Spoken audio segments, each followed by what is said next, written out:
Historically, accounting developed as a system for recording information, reporting information to the owners, including shareholders and other investors of the business. तो हमें accounting का ये aspect बहुत अच्छे से clear है. Initially या traditionally अगर हम समझें accounting का मतलब क्या है? Dictionary meaning what you are accounted for. तो ये accountability जो concept है ना, accountability was developed from accounting. Because we all know that we are studying finance. Finance का main object क्या है? To provide financial statement, financial information. Information किसको देनी है? To the concerned users of accounting info. तो concerned ये हमारे जो users हैं, कौन है concerned users? पैसे से रिलेटेड इंफॉर्मेशन किसको चाहिए होगी? सिंपल सी बात है, हमारे ओनर्स हो, शेयर होल्डर्स हो, क्रेडिटर्स हो, लेंडर्स हो, एम्प्लॉइज हो, anyone whoever have a active, जिनकी भी एक एक्टिव स्टेक है, whoever is having an active stake in an organization must be willing to know about the organizations and its accounting aspect, everything, right? कि किस तरीके से पैसे का यूसेज हो रहा है and all those things. In the process of its evolution, accounting has branched off into two distinct directions, one dealing with information processing for external user and another dealing with information processing for internal और managerial uses. तो देखो ये जो accounting का जो information aspect है, धीरे धीरे क्या हुआ, accounting information के जो information का aspect है, ये दो branches में division हुआ. एक हो गया external accounting, मतलब एक्सटर्नल रिपोर्टिंग के लिए या एक्सटर्नल यूजर्स के लिए जो अकाउंटिंग इंफॉर्मेशन होती है, उसमें आ गया अकाउंटिंग इंफॉर्मेशन. एंड सेकंड हो गया अपना इंटरनल यूजर्स के लिए. दूसरा वाला जो है it is internal users accounting information. Fine. तो अकाउंटिंग इंफॉर्मेशन को फिर दो भागों में डिवाइड कर दिया गया.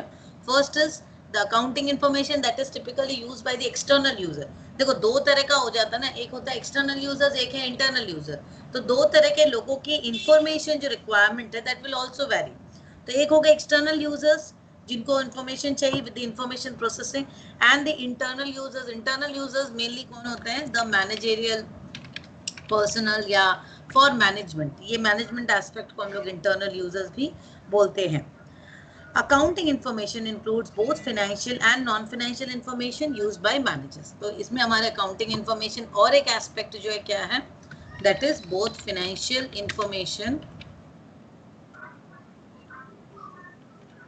And non financial informations are covered. मतलब जब हम अकाउंटिंग करते हैं तो एक एस्पेक्ट था that is the users, external users, internal users. Second aspect is the coverage of the financial as well as the non-financial information. The ultimate objective of accounting is to provide information and reports which can be used by internal and external decision maker. तो यहाँ पर जो हम ये देख रहे हैं ना different users, वो external users हो या internal users हो, तो main concern यहाँ पे हमारा क्या है? Why are we actually using this information or how we are going to use this information?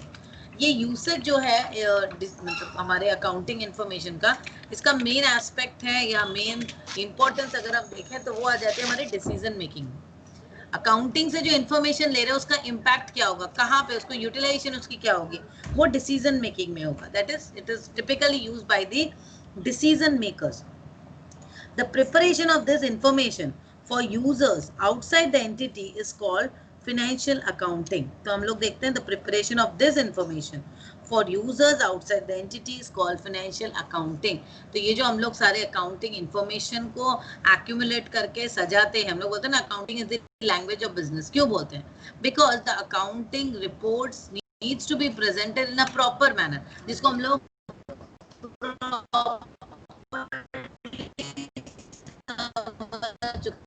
पहले ही गैप समझे हैं कि गैप इज यूज. तो इसका मतलब जो गैप हम लोग यूज करें because we have to provide information to the concerned person and in a proper format. तो ये जो अकाउंटिंग होती है ना एक प्रॉपर फॉर्मेटिंग में, इसी को हम लोग फिनेंशियल अकाउंट, ठीक है, preparation of information for use by decision maker inside the entity to plan and control operations is called management accounting. तो देख यहाँ पर एक्सटर्नल यूजर्स के लिए जब हम लोग रिपोर्टिंग करते हैं या फॉर्मेटिंग, जो भी फॉर्मेट में हम लोग बना रहे हैं उसको हम लोग मेनली बोलते हैं फाइनेंशियल अकाउंटिंग। अब ये जो इंटरनल यूजर्स, जहाँ पे हमारे ये एक जी हटा दे रहे हैं, और जो इंटरनल यूजर्स के लिए हम लोग अकाउंटिंग करते हैं जिसको मैनेजरियल अकाउंटिंग भी बोलते हैं, उसको हम लोग मैनेजमेंट अकाउंटिंग बोलते हैं। ठीक है, दो चीज समझ में आ गई। इंटरनल यूज, एक्सटर्नल यूजर्स के लिए जब हम ये अकाउंटिंग इंफॉर्मेशन को प्रेजेंट करते हैं in a proper format, that is called financial accounting, where is when we actually use this और we design this entire information for our internal users, this is called management accounting. Fine, the preparation of information for the use by decision maker inside the entity to plan and control inside users means management. Management uses the same financial statement as outside decision makers plus internal reports and summaries prepared specifically for it. देखिए management accounting के बारे में इसके पहले भी मैंने समझाया है, आप लोगों को याद है कुछ या नहीं याद है? इसके लास्ट चैप्टर में भी मैंने मैनेजमेंट अकाउंटिंग के बारे में बताया था that management account is concerned with the preparation and presentation of the financial reports and information in a way which helps management to take certain decision. Like अगर हमें इन्वेस्टमेंट डिसीजन लेनी है कि प्रोजेक्ट ए में investment करना सही होगा या प्रोजेक्ट बी में, what is the risk return trade off, investment appraisal करना, तो ये सारी चीजें आ जाती है हमारे मैनेजमेंट अकाउंटिंग में। अगर कोई प्रोडक्ट का कॉस्ट प्राइस बढ़ाना है या घटाना है, कॉस्ट प्राइस तो नहीं, हम सेलिंग प्राइस की बात करें, या मैं अगर प्रोडक्शन यूटिलाइजेशन के, प्रोडक्शन कैपेसिटी जो यूटिलाइजेशन है, यूटिलाइजेशन लेवल को मैं एक, जैसे मेरी प्रोडक्शन कैपेसिटी है 100 quantity I can produce, this is my production capacity, but उस कैपेसिटी से मैं कितने परसेंट पे यूटिलाइज करूंगी, maybe I can utilise to the extent of 80%, 70%, 120%, तो किस लेवल पे मैं यूटिलाइजेशन कर रही हूँ। So this all comes under the purview of management accounting. Is this clear? मैं आगे बढ़ूं? Yes, ma'am. Yes, हाँ. Okay. मैं जल्दी नहीं जा रही ना। तो ये जो accounting reports है हमारी, accounting reports can actually be a general accounting reports, मतलब क्या, ये जो अकाउंटिंग करके जो हम लोग सारे रिपोर्ट्स प्रेजेंट करते हैं, this can be a special purpose reports, fine, और जनरल पर्पस रिपोर्ट, दोनों ही हो सकता है, जनरल पर्पस भी हो सकता है और a special purpose report, both way it can work. ठीक है, जैसे हम लोग अगर अकाउंटिंग इन्फॉर्मेशन को हम लोग नॉर्मली किस तरीके से प्रेजेंट, जो अकाउंटिंग रिपोर्ट्स हैं या अकाउंटिंग इन्फॉर्मेशन है उसको हम लोग प्रेजेंटेशन कैसे करते हैं, जो मोस्ट पॉपुलर मीन्स जो हम लोग जानते हैं, that is profit and loss account and, ये हम लोग जानते हैं, बार बार इसको पढ़े हम लोग, that is the accounting reports, और जो फाइनेंशियल इंफॉर्मेशन हमें प्रोवाइड करनी होती है, that is mainly provided in profit and loss account and balance sheet. Right? Profit and loss account क्या है? It is simply an summary. It is a summary of revenues and expenses, right? Profit and loss account क्या है? हम लोग पहले trading, हम लोग final account जब करते हैं तो हम लोग पहले ट्रेडिंग अकाउंट बनाते हैं, then we go move on to the profit and loss account and then we move on to the balance sheet. So profit and loss account typically covers the entire indirect expenses and revenues, both. Balance sheet, what is balance sheet? It is the statement of assets and liabilities as on a given date. ठीक है, अब हम लोग ये जो accounting information के बारे में बार बार बात कर रहे हैं, अकाउंटिंग इंफॉर्मेशन सिस्टम, देखो कोई भी इंफॉर्मेशन सिस्टम की जब हम बात करते हैं, what does it mean? Information system typically machine use करता है, एक तो कंप्यूटर की होती है, जो कि दिस इज वेरी नॉर्मल, आज हम लोग जानते हैं कि everything, every reports are done और every data, everything is maintain in computer only, तो कंप्यूटर सिस्टम में हम लोग यूज कर रहे हैं। तो जब भी हम लोग इंफॉर्मेशन सिस्टम टर्म को यूज करते हैं ना, इधर वो मार्केटिंग इंफॉर्मेशन सिस्टम हो, HRIS हो या अकाउंटिंग इंफॉर्मेशन सिस्टम हो, whenever we use this term information system, it typically relates with carrying or maintaining the information in a system. System means it is computerized. ठीक है, तो जब हम accounting information की बात कर रहे हैं, सो अकाउंटिंग इंफॉर्मेशन भी it is also a technique in which we can actually carry on with our all the accounting को प्रोसेस करने का एक सिस्टम जिसको हम लोग बोल रहे हैं accounting information system. So what is accounting information system? Accounting information system can be typically defined as a system of recording, combining accounting principles, concept with the benefits of an information system, and which is used to analyze and record business transaction for the purpose to prepare financial statement and provide accounting data to its users. Some accounting information system are still manual, that is accounting records are made with pen, paper and manual entries into accounting books. आज की date में कोई भी मतलब company में manual accounting information system नहीं है, सभी जगह पर कंप्यूटराइज्ड ही है, because it's way back computerisation has come and everyone is used to it. तो ये अब पेपर पेन पे अकाउंटिंग इंफॉर्मेशन नहीं होती. So nowadays, as we all know that all the accounting related information are stored, recorded and presented. आप present करो उसको, record. पहले हम लोग क्या करते हैं, हम लोग सारे ट्रांजैक्शंस को रिकॉर्ड करते हैं ना प्रॉपर वे, फिर उसको आप प्रोसेस करते हो according to the GAAP that is generally accepted accounting principle, then उसको फाइनलाइज करते हो, फाइनल अकाउंट्स प्रोसेस करते हो, उसकी फिर हम लोग क्या करते हैं, एनालाइज करते हैं, analysation of that accounting information. Fine. Accounting principle boards define accounting as accounting is a service activity. Its function is to provide qualitative information, primarily financial in nature, about economic entities that is intended to be useful in making economic decisions. तो ये जो accounting principles board है, जैसे हम लोग को पता है अकाउंटिंग प्रिंसिपल्स बार बार चेंज होते हैं, अकाउंटिंग के जो जितने भी नियम है वो बार बार चेंज होते हैं, तो उसके लिए अकाउंटिंग प्रिंसिपल्स बोर्ड जो है APB दे गिव्स डायरेक्शन. तो नाउ ये जो अकाउंटिंग इंफॉर्मेशन सिस्टम है इसको हम लोग किस तरीके से यूज करेंगे. देखो, हर एक ऑर्गेनाइजेशन का या हर एक इंडस्ट्री का सेम अकाउंटिंग इंफॉर्मेशन नहीं हो सकता, हर एक सिस्टम अलग अलग है. तो according to the needs of the business, first हम लोग क्या करते हैं, इंडस्ट्री एनालिसिस. हमारी इंडस्ट्री क्या है, according to the industry, according to the industry हम पहले एनालाइज करते हैं, फिर स्पेसिफिक आप आ जाओ कंपनी में, के हिसाब से आप स्पेसिफिक कंपनी में भी आप देखो क्या लेवल है, weather it is at the corporate level, unit level और ब्रांच लेवल, किस लेवल पे आपके काम की रिक्वायरमेंट है, तो अकॉर्डिंगली आप अपने अकाउंटिंग इंफॉर्मेशन को सेट करो. देखो, नॉर्मल सी बात है ना, हमारे जो भी इंफॉर्मेशन सिस्टम है, अगर मैं ह्यूमन रिसोर्स इंफॉर्मेशन सिस्टम की बात करूं या मार्केटिंग इंफॉर्मेशन सिस्टम की बात करूं, तो it should match with the industry specific needs, company needs and the level at which we are using. क्योंकि मुझे कस्टमाइज करना है, कोई भी इंफॉर्मेशन सिस्टम जो है that needs and customisation approach, that needs a customised approach. ऐसा नहीं है कि मैं जो इंफॉर्मेशन प्रोवाइड कर रही हूँ maybe that is not useful to you. हो सकता है ना कि मैं मालविका को पढ़ा रही हूँ, राहुल को पढ़ा रही हूँ, बट दोनों के पढ़ने का टेक्निक अलग है, दोनों की रिक्वायरमेंट अलग है, तो that needs more customised approach. जैसे अभी मैं आप लोग दोनों का एक चीज पढ़ा रही हूँ बिकॉज दिस इज कॉमन, पर अगर मैं मुझे डिविडेंड डिसीजन पढ़ाना होगा तो वो ICFAI में MBA में नहीं है, मतलब सेकंड में नहीं है, सेकंड सेम में नहीं है, आपके है फर्स्ट सेम में ही है. तो क्या होगा, मैं अगर एक ही चीज दोनों को दूंगी तो नहीं चलेगा.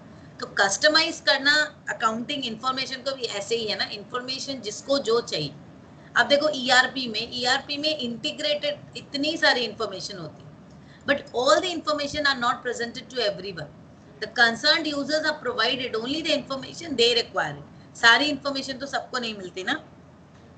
So same way, information technology professionals are responsible for business processes and IT professionals are responsible for the accounting information system so that it can work together. मतलब क्या होता है, जो अकाउंटेंट है और इंफॉर्मेशन टेक्नोलॉजी प्रोफेशनल्स हैं, इन लोग दोनों मिलकर कंपनी, देखो यहाँ पे सारी चीजें जब हम लोग इंफॉर्मेशन की बात करते हैं ना, it is more of strategic intent. यहाँ पे कंपनी की स्ट्रैटेजी बहुत इंपॉर्टेंट रोल प्ले करती है. तो because we are providing all the information to the management, so we have to consider the management perspective, how they wanted the report, company के किस level पे रिपोर्टिंग चाहिए, उसके हिसाब से रिपोर्टिंग सिस्टम कस्टमाइज होगी. And since this is not only accounting aspect, यहाँ पे इंफॉर्मेशन सिस्टम या कंप्यूटर आईटी का भी एक इम्पैक्ट आ रहा है। अकाउंटिंग और आईटी दोनों को मिलके इसको एक डिजाइन करने की जरूरत है। फाइन। तो अब देखो की कैरेक्टरिस्टिक्स हम लोगों को लेते हैं, की characteristics of accounting information. Characteristics क्या है अकाउंटिंग इंफॉर्मेशन का? फर्स्ट इज की कैरेक्टरिस्टिक, मतलब सिंपल सी बात है, आपका अकाउंटिंग इंफॉर्मेशन जब आप प्रोवाइड कर रहे हो तो वहाँ पे क्या क्या क्राइटेरिया होना चाहिए या क्या क्या की एलिमेंट्स है that we should take into consideration while preparing an accounting information system. ठीक है। First is criteria, what it means for the preparation of accounting information. मेरा क्या क्राइटेरिया होगा मेरे स्पेसिफिक की कैरेक्टरिस्टिक में? सबसे पहले तो हमें क्राइटेरिया को लेना है, क्योंकि मेरा क्राइटेरिया क्या है, weather it is company specific, it is at the corporate level requirement, branch level है, लोकेशन वाइज है। मेरी क्राइटेरिया क्या है, मेरी इंटेंशन क्या है अकाउंटिंग बनाने का? मुझे सबसे पहले तो अपने क्या बोलते हैं इंटेंट को समझनी है, और रादर आई कैन से कि व्हाट इज द ऑब्जेक्टिव। अगर आप इजी लैंग्वेज में समझो तो it is just the objective, तो उसके हिसाब से आप क्राइटेरिया सेट करो। सेकेंड इज अंडरस्टैंडेबिलिटी, सिंपल सी बात है, अंडरस्टैंड, टू अंडरस्टैंड। हमें जो अकाउंटिंग इंफॉर्मेशन प्रोवाइड करनी है वो किसको समझाना है, प्रॉपर क्लियर होना चाहिए। सिंपल सी बात है, इंफॉर्मेशन ऐसी ना हो कि जो यूजर्स है उसको समझ ही ना। There should be reasonable knowledge of business and economic activity. Understandability होने की तो जरूरत है ना, अगर कोई नहीं होगी तो कैसे समझेगा कोई? Then comes the relevance, whether it is relevant. मुझे ये देखना है मैं जो अकाउंटिंग इंफॉर्मेशन प्रोवाइड कर रहा हूँ वो क्या मेरे कंसर्न्ड यूजर्स को, कंसर्न डिपार्टमेंट को वो उस तरीके से रेलेवेंट है। देखो सीधी सी बात है, मैं आपको पढ़ा रही हूँ, आपको जो पढ़ा, जैसे मैं तुमको अभी अगर लेवरेज पढ़ा रही हूँ पूरे डिटेल्स में, फर्स्ट सेमेस्टर में लेवरेज की जरूरत नहीं है इन डिटेल्स पढ़ने की, तो मैं अगर अभी पढ़ा दूंगी सब तो आगे क्या होगा? तो it is not relevant at this stage. तो मुझे वो देखना है कि अकाउंटिंग इंफॉर्मेशन जो हम प्रोवाइड कर रहे हैं, तो जिस कंसर्न्ड यूजर्स को हम प्रोवाइड कर रहे हैं, whether it is relevant to that concerned user और नॉट। ठीक है। Then comes the next aspect, that is consistency. ये हम लोग बार बार पढ़ रहे हैं about consistency aspect, because anything, whatever accounting policies, treatment, preparation, everything, whatever we are doing, it should be consistent. ऐसा नहीं आज एक कल एक, इस तरीके से नहीं होता। Next is the comparability.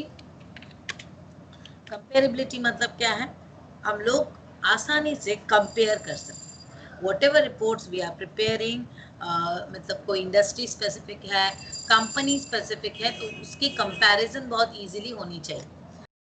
होने की जरूरत है ना, अगर मुझे 2 साल के, पिछले 2 साल के रिपोर्ट्स को चेक करना है, कंपेयर करना है, तो मैं कंपेयर कर सकूं, उसके लिए मेरे इंफॉर्मेशन मुझे मिल पाए कि भाई लास्ट ईयर डेटा ये था, इस साल की डेटा ऐसी है।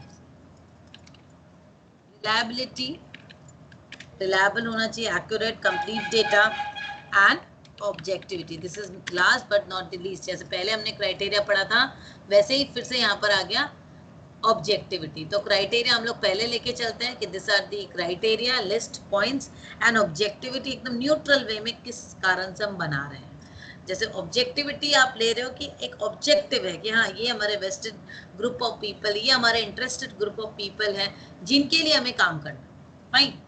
So is this all characteristics of accounting information clear? Criteria, understandability, relevance, consistency, comparability, reliability and objectivity. Is this clear to everyone? Yes, ma'am. आगे बढ़ूं मैं? बढ़िया।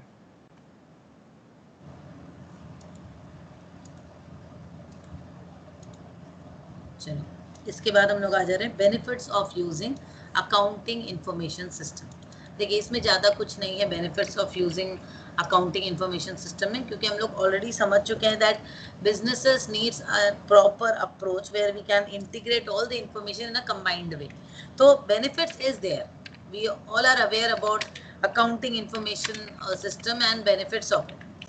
अकाउंटिंग इंफॉर्मेशन सिस्टम है तो हमारे कंसर्न्ड यूजर्स को प्रॉपर तरीके से इंफॉर्मेशन सही टाइम पे मिल पा रही है, तो benefits is there. businesses uses accounting information to make their accounting activities easier, quicker and accurate. ये बहुत easy हो जाता है ना सारी चीजें, so that we can analyze. देखो हमारी क्योंकि यहाँ पे जो presentation of data है, presentation of the data, और या मैं इसको बोल सकते हैं information, this becomes more clear to, it is clearly depicted. ये बहुत clearly depicted है, accurate है, right? एक्यूरेट है, इजियर है and a lot more thing.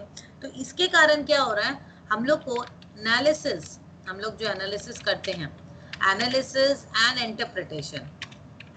Interpretation from the financial statements becomes much easy हो जाएगी ना, अगर हम लोग के डेटा हमारे पास आसानी से कन्वीनियंटली मिल जा रही है, एक्यूरेट मिल रही है, it is clearly depicted in a proper way.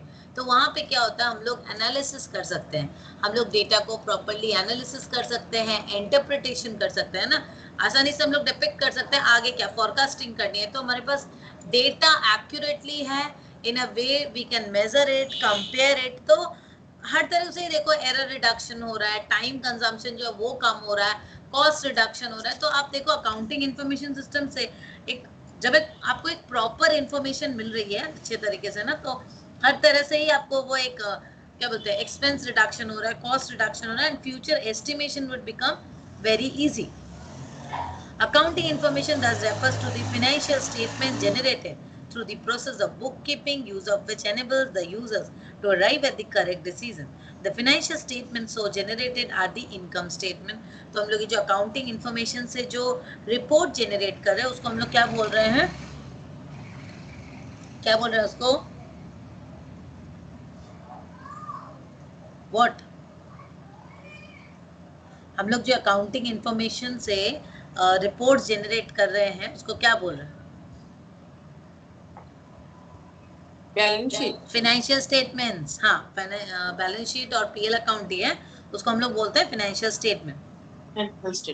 ठीक है. तो नॉर्मली हमें दो, जब हम लोग ये जो फाइनेंशियल स्टेटमेंट्स बनाते हैं, जो मेन काम है हमारा, जो अकाउंटिंग इंफॉर्मेशन का मेन काम है, that is to provide the financial information. तो फाइनेंशियल स्टेटमेंट के लिए हम लोग फाइनेंशियल स्टेटमेंट बना रहे हैं. फाइनेंशियल स्टेटमेंट्स आप लोग को पता है PL account and balance sheet, इस दोनों को हम लोग टू मेन कंपोनेंट समझते हैं. तो ये जो हम लोग फाइनेंशियल स्टेटमेंट्स बना रहे हैं ना, इससे हम लोग को दो मेन इंफॉर्मेशन मिल रही है. क्या इंफॉर्मेशन है? First is information relating to the profit, एक कंपनी की प्रॉफिट क्या है, कैसी है, ये सारी चीजें यहाँ पर मिल रही हैं. And second is relating to the financial position. तो आप ले लो information relating to financial position. ठीक है, ये दो चीज हो गई, information relating to profit and information relating to financial position. अब देखो इंफॉर्मेशन रिलेटिंग टू प्रॉफिट में क्या आता है, हम लोग को पता है, हम लोग इनकम स्टेटमेंट बनाते हैं, प्रॉफिट एंड लॉस अकाउंट बनाते हैं. तो यहाँ से हम लोग को क्या प्रॉफिट रिलेटेड जानकारी मिलती है. जैसे ट्रेडिंग अकाउंट बनाए तो उस स्टेज में हमें ग्रॉस प्रॉफिट मिला, पीएल अकाउंट बनाए तो उस स्टेज में हमें नेट प्रॉफिट मिला. Fine. The income statement, that is profits and loss account, makes available the accounting information about the profit earned or loss suffered as a result of business operations or otherwise during an accounting period. The profit and loss account provides information about gross profit through trading account and net profit through profit and loss account. पता है ना ये gross profit आप लोग को समझ में आ गया. ग्रॉस प्रॉफिट क्या है? एक ग्रॉस ओवरऑल, हम लोग जब ग्रॉस प्रॉफिट निकालते हैं, कैसे निकालते हैं ग्रॉस प्रॉफिट, याद है? ग्रॉस प्रॉफिट निकालने के लिए हम लोग बनाते हैं ट्रेडिंग अकाउंट. जब हम लोग फाइनल अकाउंट बनाते हैं तो फाइनेंशियल स्टेटमेंट, इसमें first stage is trading account. तो ये जो ट्रेडिंग अकाउंट में हम लोग यहाँ पे क्या चीजों को लेते हैं, जितने भी हमारे डायरेक्ट खर्चे हैं, direct expenditure and direct revenue. तो हम लोग यहाँ क्या करते हैं, जो भी हमारा रेवेन्यू है सेल से हम लोग सारे अपने जो कॉस्ट ऑफ गुड्स सोल्ड हैं उसको माइनस करते हैं. तो वहां से हमारा निकलता है ग्रॉस प्रॉफिट. तो यहाँ पर ऊपर वाले जो फर्स्ट स्टेज है इसको हम लोग मल्टी लेवल इनकम स्टेटमेंट या मल्टी लेवल प्रॉफिट भी बोलते हैं. जब हम लोग एक एक लेवल पे निकालते हैं ना, ग्रॉस प्रॉफिट निकाले फिर नेट प्रॉफिट निकाले तो मल्टी लेवल हो गया. तो ग्रॉस प्रॉफिट हो गया trading account, that is direct खर्चे, direct income. Net profit is the second stage जो हम लोग बनाते हैं प्रॉफिट एंड लॉस अकाउंट। तो प्रॉफिट एंड लॉस अकाउंट में हम लोग का क्या होता है, जितने भी इनडायरेक्ट खर्चे हैं, इनडायरेक्ट रेवेन्यू है, उसको हम लोग यहाँ पर लेते हैं और सारी चीजें आ जाती हैं। ठीक है, ओके। अभी information relating to financial position, ये जो फाइनेंशियल पोजीशन की इंफॉर्मेशन है वो हम लोग को कहाँ से मिलती है, balance sheet. Balance sheet provides the data of accurate, मतलब एकदम assets और liability की accurate data as on particular date is presented on the balance sheet। तो the position statement, that is the position statement भी इसको बोलते हैं, क्योंकि balance sheet जो है ना, balance sheet position देती है as on a particular date, कि इस डेट में ये asset की position है, ये liability की position है। The position statement provides the information about the assets owned by the firm, amounts receivable and the cash and bank balance held by. These are represented in the liabilities by the amounts owned by the enterprise। यहाँ पे देखो balance sheet में क्या होता है, सारी चीजें आ जाती है ना आपके एसेट साइड में, एसेट कितना है, कौन कौन सा एसेट है, वो सारी चीजें। तो हम लोग एसेट जब बैलेंस शीट बनाते हैं, we prepare it as per the GAAP, generally accepted accounting principle को ध्यान में रखते हुए, अकाउंटिंग जो स्टैंडर्ड है उसको ध्यान में रखते हुए हम लोग बैलेंस शीट को बनाते हैं। ठीक है, तो इसलिए वैसे वो उसको क्या बोलते हैं, as on a particular date बताता है ना, इसलिए उसको पोजीशन स्टेटमेंट भी बोलते हैं।